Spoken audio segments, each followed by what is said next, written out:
सर्वांचं पुन्हा एकदा टर्निंग पॉईंट्स ऑनलाईन एज्युकेशन प्लॅटफॉर्मवर मनापासून हार्दिक स्वागत आहे. हेडिंग बघून तुमच्या लक्षात आलं असेल की आजचा टॉपिक आहे आपला क्षयरोग. क्षयरोग हा कशा प्रकारचा आजार आहे तर जीवाणूजन्य आजार आहे. ओके. आता मायक्रो लेवलला ज्यावेळेस आपण काम करतो त्यावेळेस साधारणपणे रोग यावर फोकस करत असताना तुम्हाला कीटकजन्य जलजन्य रोग जे आहेत ते 2023च्या एक्झामसाठी MPWला उल्लेख केला होता. ओके. परंतु अभ्यास करत असताना रोगाशी निगडीत असलेल्या सगळ्या घटकाचा आपल्याला अभ्यास करायचे ज्याने आउट ऑफ मार्क येतील. आजचा जो व्हिडिओ आहे तो ANM साठी उपयोगी आहे, GNM स्टाफ नर्ससाठी आहे. ओके. स्टाफ नर्स आणि हेल्थ इन्स्पेक्टर, हेल्थ सुपरवायझर आणि SI या एकंदरीत या पदांसाठी हा जो व्हिडिओ आहे क्षयरोगावर आधारित असलेले PYQ विथ एक्सप्लेनेशन हे इम्पॉर्टंट आहे. तत्पूर्वी एक मार्केटिंगचा भाग म्हणून टर्निंग पॉईंट्स ॲपवर तुम्हाला हे सर्व जे कोर्स आहेत टेस्ट सिरीज स्वरूपात 149ला मिळतील. आता हा व्हिडिओ जर तुम्ही पाहत असाल तर क्षयरोगावर जर प्रश्न वेगळे काढला असेल तर तुम्हाला हे टेस्ट जे आहेत ते सोडवण्यासाठी देखील उपलब्ध होतील आणि विथ एक्सप्लेनेशन त्यामध्ये ॲड करण्यात येणार आहे. जरी सध्या नसलं तरी टप्प्याटप्प्याने त्याचं काम होणार आहे.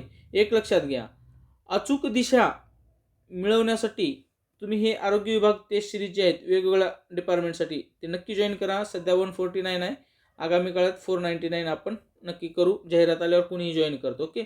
त्यानंतर TCS परीक्षा घेणार आहे त्यामुळं त्यामुळं तुम्ही ही जी 200 प्रश्नपत्रिका आहेत साधारण TCSच्या झालेल्या 2020-21 पासूनच्या 21च्या नंतर 22च्या नंतर त्या सर्व जे आहेत त्या ऑनलाईन टेस्ट स्वरूप सोडवण्यासाठी तुम्हाला 59 रुपयामध्ये ते एक जे आहे ते एक फोल्डर बनवलेलं आहे. त्यामध्ये विश्लेषण नाही आहे परंतु तुम्हाला ते सोडवण्याचा एक अनुभव येतो. आणि आरोग्य विभाग संदर्भात जे आहे टेलिग्राम चॅनल आरोग्य एक्झाम हा माझा पर्सनल कॉन्टॅक्ट नंबर आहे, त्याच्यावर तुमचा काही शंका असेल तर तुम्ही ते विचारू शकता. तर पहिला प्रश्न, अर्थात सगळे प्रश्न जे असतील ते क्षयरोग TB या संदर्भात असतील. पहिला प्रश्न आहे, pulmonary TB can be transmitted through. Pulmonary जी TB आहे ती कशा मार्फत प्रसार होतो असा विचारलेला आहे. TB क्षयरोग. ओके. शेअरिंग युटेन्शियल्स याचा संबंध येत नाही. स्नीजिंग आणि कफिंग याचा अर्थ आहे शिंकणे किंवा खोकलणे. यामुळं का होतं, TBचा प्रसार होतो. बॉडी फ्लुइड शरीरातील जे द्रव्य आहेत त्याच्यामुळे होत नाही. ओके. युजिंग सेम गारमेंट्स, एकमेकांचे कपडे वापरल्यामुळं किंवा हस्तांदोलन केल्यामुळं अशा प्रकारे होत नाही. हे सर्व इतर जे आहेत ते गैरसमज आहेत. परंतु खोकल्यामुळं शिंकण्यामुळं जे आहे ते जे आहे TBचा प्रसार होतो. हवेमार्फत पसरणारा आजार पुढीलपैकी कोणता असा प्रश्न तुम्हाला विचारला गेला तर त्याचं उत्तर तुम्ही निश्चितपणे TB जर पर्यायामध्ये असेल तर TB लिहिणं आवश्यक आहे आणि ते उत्तर आहे. आणि सोबतच तुम्हाला माहीत आहे हे जे आजार आहे ते जीवाणूजन्य आजार असून मायकोबॅक्टेरियम लेप्री नाही, ट्युबरक्युलोसिस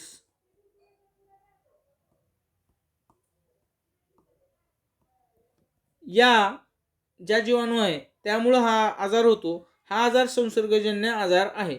खोकल्यामुळे, शिंकताना, बोलताना किंवा थुंकत असताना जे तोंडातून ड्रॉपलेट्स येतात, त्याला मराठीमध्ये आपलं म्हटलं जातं लहान थेंब, ते जे ते निरोगी व्यक्तीच्या जे आहे ते शरीरात जातात. म्हणजे हवेमार्फत, श्वासामार्फत ते निरोगी व्यक्तीच्या शरीरात जातात आणि त्या व्यक्तीला जे आहे ते क्षयरोग होत असतं. पुढचा प्रश्न आहे, हा तत्कालीन चालू घडामोडीशी संदर्भात असला तरी हा प्रश्न महत्त्वाचाच आहे आणि तशा प्रकारचा प्रश्न आपल्याला येऊ शकतो हे समजून घेण्यासाठी हा प्रश्न आपण या ठिकाणी घेतलेला आहे. 24 मार्च 2022 रोजी भारत सरकारच्या जैवतंत्रज्ञान विभागाने खालीलपैकी कोणत्या रोगाचे निर्मूलन करण्यासाठी डेटा संचालित संशोधन डाटा ड्रिव्हन रिसर्च सुरू केले आहे तर क्षयरोग यासाठी केलेला आहे. 24 मार्च ह्याचं दिनविशेष जागतिक क्षयरोग निर्मूलन दिवस हा दिवस साजरा केला जातो, हे पण तुम्ही लक्षात ठेवा. आणि डेटा ड्रिव्हन रिसर्च ही शब्द आहे, ह्या शब्दाचा सहसंबंध क्षयरोग या आजाराशी येतो हे तुम्ही एक लक्षात ठेवायचं आहे. डाटा ड्रिव्हन रिसर्च कशाशी संबंधित आहेत असं जर विचारलं तर TB याच्याशी निगडीत आहे, ह्याचं एक उत्तर आपल्याला मिळून जातं. पुढे क्षयरोगाचा जंतू कोणत्या शास्त्रज्ञांनी शोधून काढला आहे? रॉबर्ट कॉक यांनी जे आहे क्षयरोगाचा जंतू जे आहे ते शोधून काढला 24 मार्च 1882 या दिवशी. जे TBसाठी कारणीभूत घटक आहे कोणतं? मायकोबॅक्टेरियम ट्युबरकुलोसिस MT लक्षात ठेवा. जो जीवाणू आहे तो कारणीभूत आहे. ह्या दिवशी यांनी हा शोध लावला. ओके. आणि या तारखेच्या स्मरणात किंवा शास्त्रज्ञांच्या स्मरणात जागतिक क्षयरोग निर्मूलन दिन किंवा जागतिक क्षयरोग दिन हे 24 मार्चला दरवर्षी साजरा केलं जातं. वर्ल्ड TB डे म्हणून साजरा केलं जातं, हे लक्षात ठेवायचं आहे. आणि रॉबर्ट कॉक यांना जे आहे ते नोबेल पुरस्कार देखील मिळालेला आहे, हे एक लक्षात ठेवा. या पर्यायामध्ये अलेक्झांडर फ्लेमिंग आहे, त्यांचा सहसंबंध किंवा त्यांनी कशाचा शोध लावलेला आहे? तर फर्स्ट जे आहे अँटीबायोटिक जे ज्याचं नाव आहे पेनिसिलिन. ओके. याचा शोध जो आहे ते अलेक्झांडर फ्लेमिंग यांनी लावलेला आहे. ओके. हे 3 प्रश्न आपण पाहिलं. ओके. आणि आतापर्यंत जेवढे पॉईंट मुद्दे वाचले ते प्रश्न बऱ्याच वेळेस रिपीटेड झालेले आहेत. रिपीटेड प्रश्न अवॉइड करून आपण मोजकी जी प्रश्न आहेत क्षयरोग मागील परीक्षेत आलेले काही MCQ बनवून ते तुम्हाला आजच्या व्हिडिओ मार्फत तुम्हाला उपलब्ध करून देत आहोत. ओके. आणि हे सर्व टेस्ट, आता हे टेस्ट जे आहेत, हे जी PYQ आहेत किंवा MCQ आहेत, हे सर्व तुम्हाला मेंटरशिप प्रोग्राममध्ये उपलब्ध होऊन जातील. ANM, GNM, MPW, SI. Okay. त्यानंतर आहे क्षयरोग जे आहे त्या आजाराचं निदान अचूकपणे करण्यासाठी कोणती सर्वात पद्धत जी आहे ती योग्य आहे असं म्हटलेलं आहे. सगळ्यात योग्य पद्धत आहे थुंकीची सूक्ष्मजंतूपासून जंतूसाठी तपासणी करणे ही सगळ्यात योग्य आहे. म्हणजे स्फुटम मग जे असते त्यामध्ये ते घेतलं जातं आणि त्याची जी आहे ती चाचणी केली जाते. आता अभ्यासाचा एक जर भाग म्हटला तर क्षयरोगाची ही जी चाचण्या आहेत त्या चाचण्या करण्यासाठी जे नाव आहेत ते एक नावं लक्षात ठेवायचे तुम्हाला. CBNAAT, CBNAT, TrueNAT या ज्या 2 चाचण्या आहेत त्या क्षयरोगाची चाचणी करण्यासाठी केलं जातं. हे तुम्हाला नावं जी आहेत हे लक्षात ठेवणं गरजेचं आहे. त्यानंतर पुढचा प्रश्न आहे क्षयरोग हा कोणत्या अवयवाचा आजार आहे? हा आजार जास्तीत जास्त हा फुफ्फुसाला होतो मान्य आहे, परंतु धड जी आहे त्याला देखील हा आजार होतो. त्यामुळे जे आपलं उत्तर आहे पर्याय क्रमांक 3 असं याचं उत्तर आहे. ओके. त्यामुळे कन्फ्युजन होऊ नका. आणि धड ह्याला देखील जे आहे ते TB होत असतं, हे महत्त्वपूर्ण मुद्दा जो आहे ते या प्रश्नामार्फत तुमचे क्लिअर होत असेल. क्षयरोग हा संसर्गजन्य आजार असून मायकोबॅक्टेरियम ट्युबरकुलोसिस यामुळे होतो आणि हा जो आहे तो जीवाणू आहे. ओके. साधा प्रश्न आहे. विषाणूजन्य आजार कोणते आहेत हे पण तुम्हाला लक्षात ठेवायचे आहे. ज्याप्रमाणे एड्स आहे, कोविड आहे. ओके. हे सगळे विषाणूजन्य आहेत. कृमीजन्य, हत्तीरोग. ओके. पुढे महत्त्वाचा आणि सर्वाधिक ज्याच्यावर प्रश्न आला आहे तो म्हणजे आता जो प्रश्न आहे तुमच्यासमोर डॉट्स यावर आलेला आहे. डॉट्स ही औषध प्रणाली जी आहे ती कोणत्या आजारामध्ये वापरली जाते? तर ती जी प्रणाली आहे किंवा औषध प्रणाली आहे ती क्षयरोग TB या रुग्णांना बरं करण्यासाठी वापरलं जातं. आणि खूप वेळेस प्रश्न जे आहे ते यावर आलेला आहे, त्याचं विस्तारित रूप देखील तुम्हाला लक्षात ठेवायचे आहे. Directly observed treatment. Okay. Short course. Okay. थेट देखरेखीखाली अल्पमुदतीची जे उपचार पद्धती याला असं मराठीत म्हटलं जातं. डॉट्सबद्दल तुम्ही लक्षात ठेवलंय. आता या पर्यायामध्ये जे इतर 3 आहेत त्यावर देखील थोडंसं आपण फोकस करूया. म्हणजे जे आहेत उपचार पद्धती काही जे आहेत ते जे आलेत त्यावर सांगतो मी. ART यावर प्रश्न आले की हे ART उपचार पद्धती कशासाठी वापरलं जातं? तर ते एड्स या याच्यासाठी आजारामध्ये वापरलं जातं उपचार पद्धती आहे. याचं विस्तारित रूप देखील एक वेळेस विचारलेलं आहे. ते म्हणजे अँटी रेट्रो व्हायरल थेरपी असं याचं जे आहे ते विस्तारित रूप आहे. कुष्ठरोगच्या संदर्भात जर विचाराल तर MDT, multi drugs therapy, multi drug therapy असं याला म्हटलं जातं. ओके. ह्यूतापसाठी तुम्हाला माहित आहे, ह्यूतापच्या बाबतीत जर विचार केला आपण ह्यूतापच्या संदर्भात, एकतर क्लोरोक्विन औषधांचा वापर केला जातो, त्यानंतर ACT देखील औषध आहेत ज्याला आर्टेमिसिनिन बेस्ड कॉम्बिनेशन असं म्हटलं जातं आणि ह्याच्यावर देखील प्रश्न आलेला आहे. ओके, ठीक आहे. जेवढं होईल तेवढं आपण प्रॉपरली जे आहेत तुझे एक्झाम पॉईंट, आता ही चारही हे जे काही मुद्दे आता सांगितले ते सगळे प्रश्न परीक्षेत आलेले आहेत. ओके, PYQ MCQ आता जे जे काही सांगतोय ते 100% प्रश्न आलेले आहेत, हे लक्षात ठेवायचे. आता महत्त्वाचा मुद्दा आहे, तुमच्याकडे सगळे पुस्तकं आहेत. आता काही गोष्टी तुम्हाला क्लिअर करायचे. आपल्याकडे ना सध्याच्या कंडिशनला साहित्याची कमतरता नाही आहे, परंतु ना आपल्याला काही गोष्टी जी आहेत आपल्याला समजत नाही. काय नेमकं काय वाचायचं आहे, कसे वाचायचे आहे, का वाचायचे, काय वाचायचे. जर समजा MPW ANM सार्वजनिक आरोग्य विभाग भरती जर असेल तर तिथं तुम्हाला सरळ 2-3 पुस्तकं मी ऑलरेडी सांगितलेलं आहे. काय वाचायचं आहे, आरोग्य विभाग तांत्रिक डायरी. ओके, तांत्रिक डायरी. त्यानंतर विजयपथ पब्लिकेशनचं वन लायनर, GKला जास्त डोकं लावायचं नाही, 5 प्रश्न आहेत, बिनकामाचा तमाशा करत बसायचा नाही. TCS IBPS one liner. Okay, सामान्य ज्ञान वन लायनर स्वरूपात. आणि परीक्षा जी आहे, पुन्हा एकदा सांगतो, ही जी परीक्षा आहे ती MPC विनंती केलेली आहे की MPC कडे घ्यायची का TCS कडे, पण मला वाटत नाही ऑनलाईन नकार दिल्यामुळं तिकडे जाईल म्हणून. पण गेलं तरी काय अडचण नाही आपल्याला, MPC कडे गेलं तर सोन्याहून पिवळंच आहे. राहिलं तरी थोडं लेट होणार, एखादी वर्ष 1.5 वर्ष जाणार ते. परंतु जर TCS कडे राहणार असेल तर स्मार्ट स्टडी पब्लिकेशनचं आहे ना एक पुस्तक आहे, TCS IBPS वर्गीकृत, TCS IBPS वर्गीकृत प्रश्नसंच, वर्गीकृत प्रश्नसंच. मराठी म्हणजे ह्याच्यात काय होईल, मराठी, इंग्रजी, गणित, बुद्धिमत्ता, GK ह्यांचा अभ्यास होऊन जाईल. आता एक लक्षात घ्या, एक मुद्दा आणखीन एक लक्षात घ्या, कसा अभ्यास करायचं. एक तर सर्वप्रथम PYQ बेस सगळा अभ्यास करून घ्यायचं.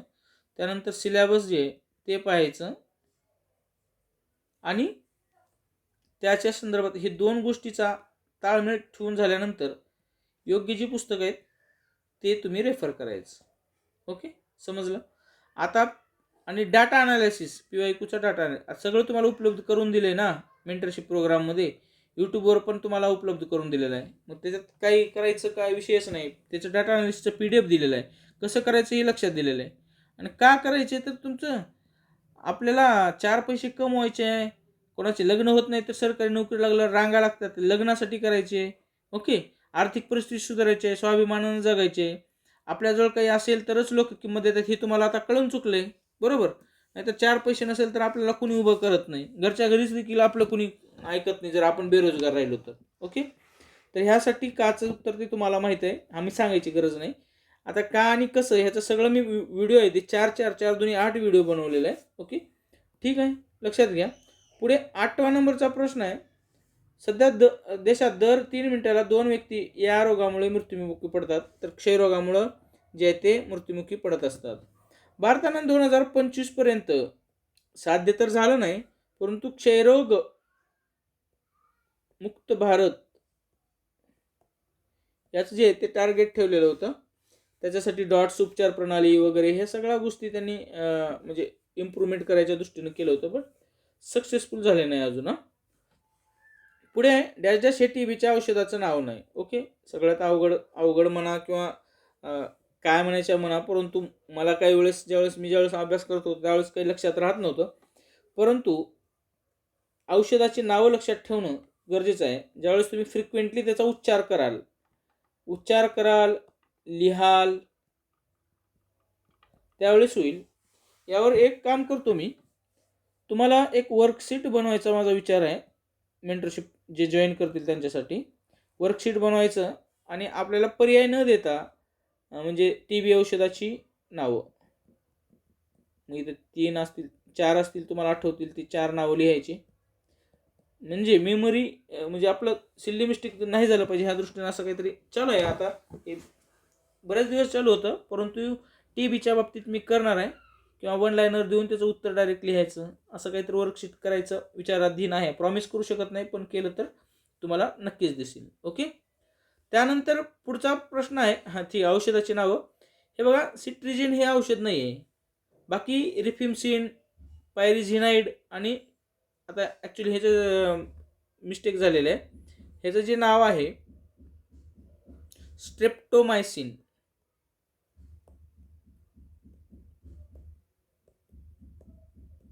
ओके, हे नाव आहे. आता ॲक्च्युली ही 3च औषध आहेत का, तर नाही. HRZES. ओके. H म्हणजे आयसोसायनाइड, लक्षात ठेवा, आयसोनियाझिड. त्यानंतर रिफाम्सिन, रिफाम्सिन.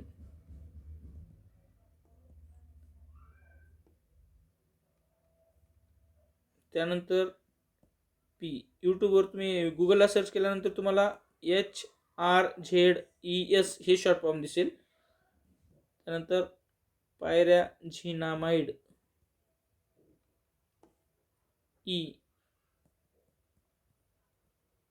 इथॅम्ब्युटोल आणि S जो आत्ता आपल्या पर्यायामध्ये आहे तो म्हणजे स्ट्रेप्टोमायसिन. ओके.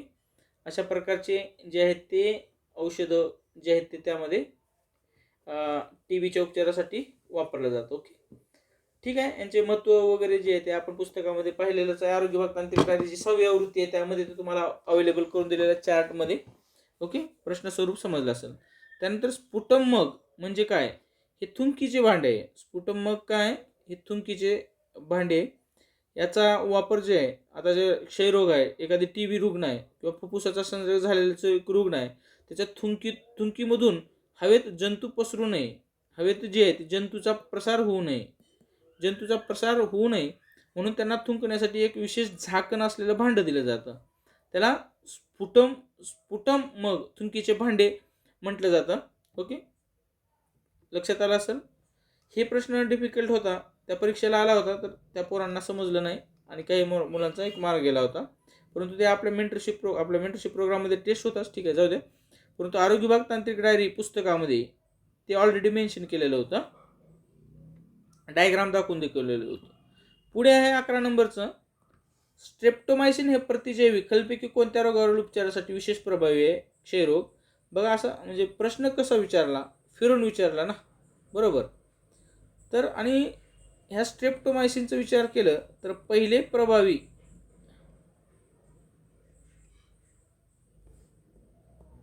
अँटी TB जे ते औषध आहे. लक्षात ठेवायचे.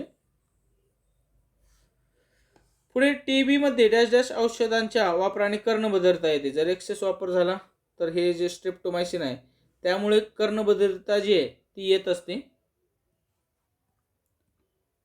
त्यानंतर पुढचा प्रश्न, फुफ्फुसाच्या क्षयरोगाचे निदान करण्यासाठी उत्तम पद्धती थुंकी तपासणे. ही सर्वोत्तम पद्धती आहे. एक्सरे देखील केलं जातं, पण फायनल डिटेक्शन यामार्फतच होतं, हे कृपया तुम्ही सर्वांनी लक्षात ठेवा. त्यानंतर पुढचा प्रश्न आहे आपल्याला, डॉट्स या राष्ट्रीय क्षयरोग डॉट्सचा जो आहे राष्ट्रीय क्षयरोग कार्यक्रमात केव्हापासून सुरुवात झाली? तर त्याची सुरुवात झाली 1997 पासून. पुढचा प्रश्न, हे डॉट्स बद्दल लक्षात घ्या, याचे एक फुल फॉर्म लक्षात ठेवायचे, कोणत्या वर्षी इंट्रोड्यूस केलं हे एक लक्षात ठेवायचे, बरोबर. फुल फॉर्म देखील लक्षात ठेवायच्या. हे उत्तर वगैरे टिक करून दिले, परंतु तुम्हाला एक त्याच्यासोबत एक्स्ट्रा माहिती मिळायला पाहिजे, काय केलं पाहिजे, कसं केलं पाहिजे, यासाठी या सगळ्या गोष्टी आपण करत आहोत. 1962 या साली काय केलं, national TV control programme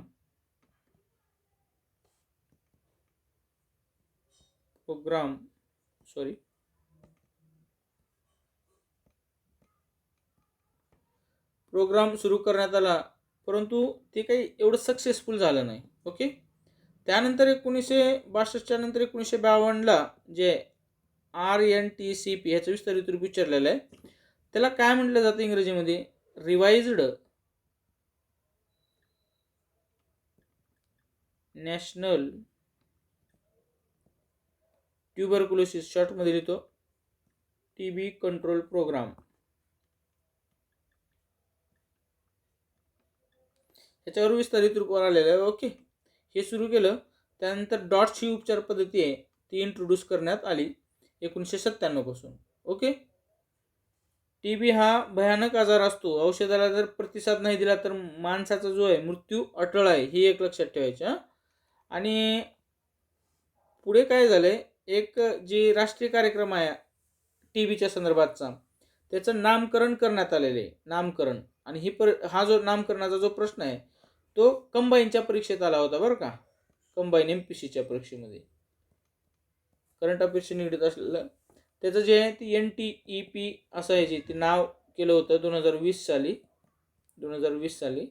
NTEP. त्याचं विस्तारित रूप जे आहे ती नॅशनल ट्युबरक्युलोसिस इलिमिनेशन म्हणजे निर्मूलन प्रोग्राम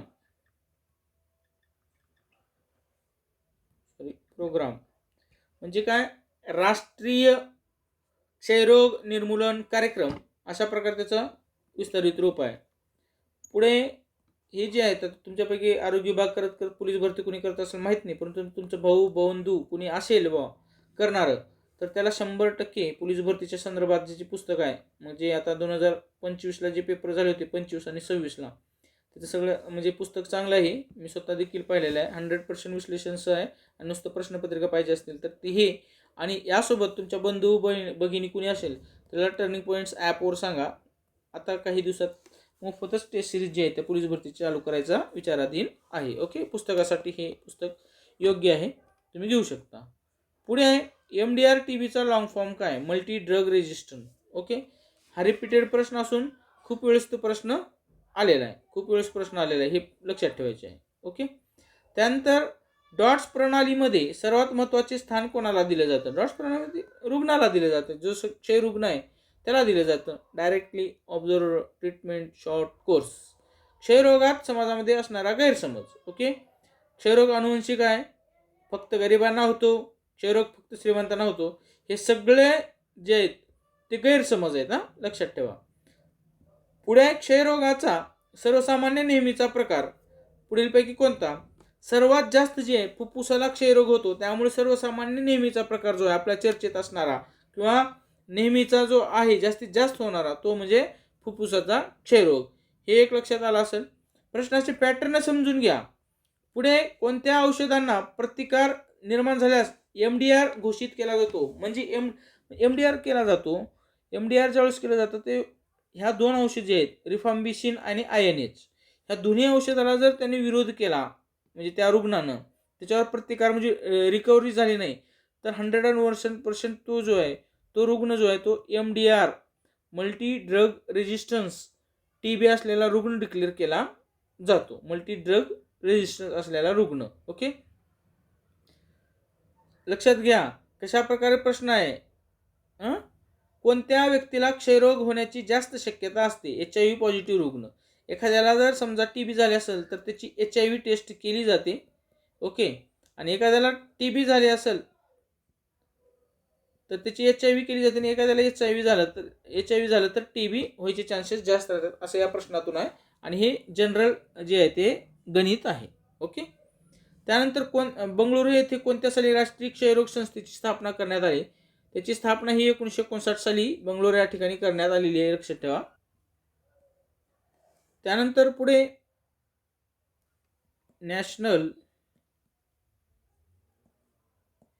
इन्स्टिट्यूट फॉर रिसर्च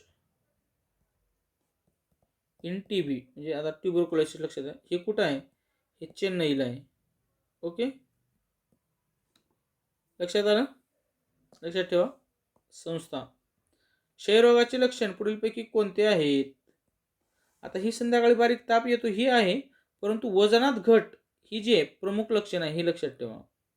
घशाला सूज येऊन श्वासोच्छवास हे नाही, प्रामुख्याने हे नाही. ओके, त्यानंतर 23, 24 आणि 25 प्रश्न बघा. आता राहिले 4-5 प्रश्न फक्त. क्षयरोगावरील उपचार पद्धती काय, डॉट्स. रिपीटेड प्रश्न आहे. खालीलपैकी कोणते औषध क्षयरोगासाठी वापरलं जातं, स्ट्रेप्टोमायसिन. कशा प्रकारे रिपीट प्रश्न आहे. पेनिसिलिन नाही, डेप्सोन नाही, हे नाही. डॉट्स. हे औषध उपचार पद्धती कोणत्या आजाराच्या उपचारासाठी वापरले जातं, क्षयरोग. मायक्रोबॅक्टेरियम जीवाणूमुळे कोणता आजार होतो, तर मायक्रोबॅक्टेरियममुळे काय होत असतो, क्षयरोग होत असतो. हे लक्षात आलं असेल तुमच्या. त्यानंतर पुढे आहे, क्षयरोगाचा प्रसार थांबवण्यासाठी कोणत्या उपाययोजना केल्या जातात, तर क्षयरोगाचे संशयित रुग्ण लवकरात शोधणे, संशयित रुग्णाची थुंकी तपासणे, लवकरात लवकर जी आहे त्याची थुंकी जी आहे ती तपासून त्याचं तो TB रुग्ण आहे का बघणे, म्हणजे का त्याच्यावर त्याला वेगळं ठेवता येतं, त्याच्यावर औषधोपचार करता येतात. पुढे क्षय रुग्णांना लवकरात लवकर औषधोपचाराखाली आणावे. हे तिन्ही जे आहेत ते उपाययोजना करण्याचे मेथड आहेत. MDR